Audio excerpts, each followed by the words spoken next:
In our paper, we investigate the need for avatar self-views in virtual reality and their impact on multi-user communication scenarios.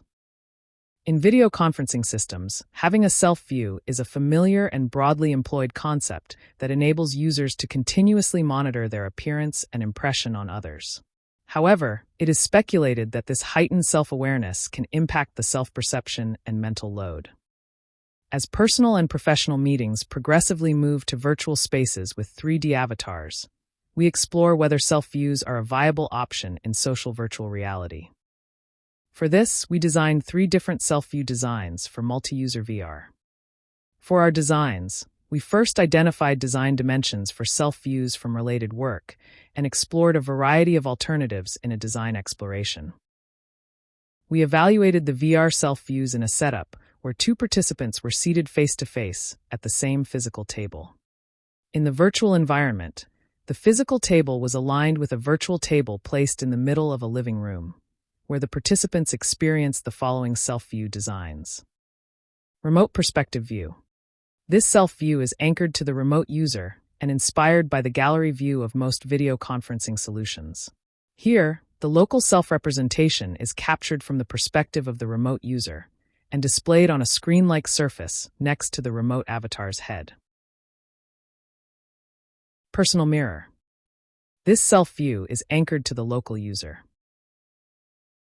Users can initially reposition and resize it with pinch gestures. Afterwards, it follows the user's head rotation around the yaw axis, but is independent of other head movements.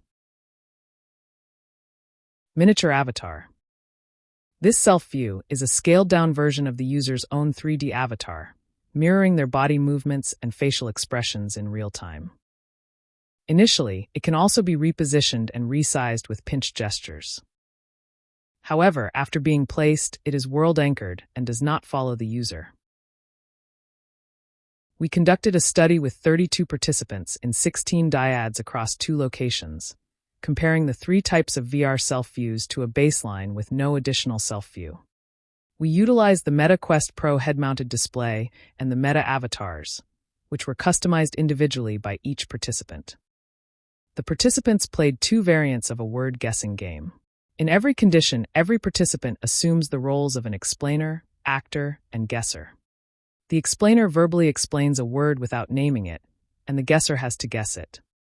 The actor non-verbally acts a word out through gestures and facial expressions, and the guesser has to guess it. We interviewed participants to gain qualitative insights about their preferences and perceptions.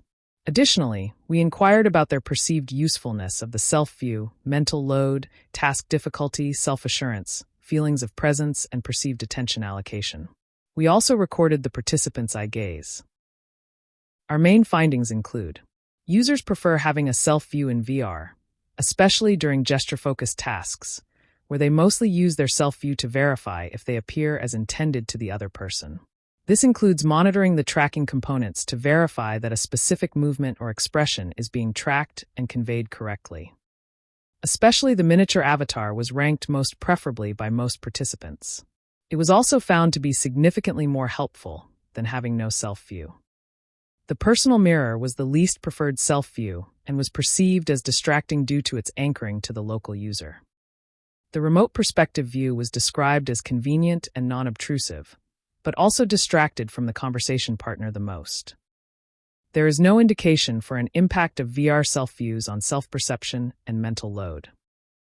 Based on our findings, we provide several design recommendations for self-views in multi-user VR scenarios. With our initial exploration into the effect of self-views in multi-user VR, we lay the groundwork for future investigations of this previously underexplored area. Our findings and design recommendations suggest possible research directions, and with our work, we hope to inspire and inform the design of future user-centric social VR spaces. For more information, please refer to our paper and the provided supplemental material.